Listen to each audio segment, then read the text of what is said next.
আমার বন্ধু এত কুড়ি যে দেখো কাজ করেছে ঘুমিয়ে পড়ছে, বলছে জেলখানা কম্বল থালা বাটি সম্বল, তাই বলে গান গাইছিল। যে আমি ক্যামেরা অন করলাম তুমি শুয়ে পড়লো। দেখতে পাচ্ছ কত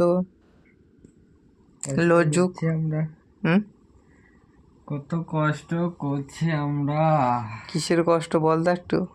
কাজ করছি, রাঁধছি, খেয়েছি, তারপর থালি তারপর আজ মোটর খারাপ হয়ে গেছে, তাই তো? তারপর আজ মোটর খারাপ হয়ে গেছে, খেতেও পাইনি, ধুতেও পাইনি।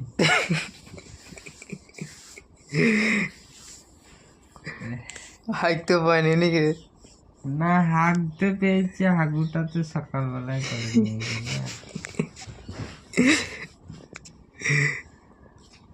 আবার যেগুলো হয়েছে হয়েছে, কোনো ব্যাপার নেই, কিন্তু চিন্তাটা বেশি হচ্ছে, আবার কখন মোটরটা ঠিক হবে, এই চিন্তাটা বেশি হচ্ছে। আর কিছু? আর আমরা রেগিস্তানে আছি, এখানে আশেপাশে কোনো বাড়ি ঘর নেই,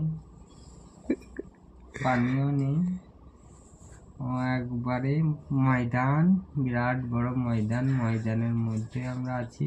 ঠিক আছে থাক, আল্লাহ আল্লাহ। কিছু নেই।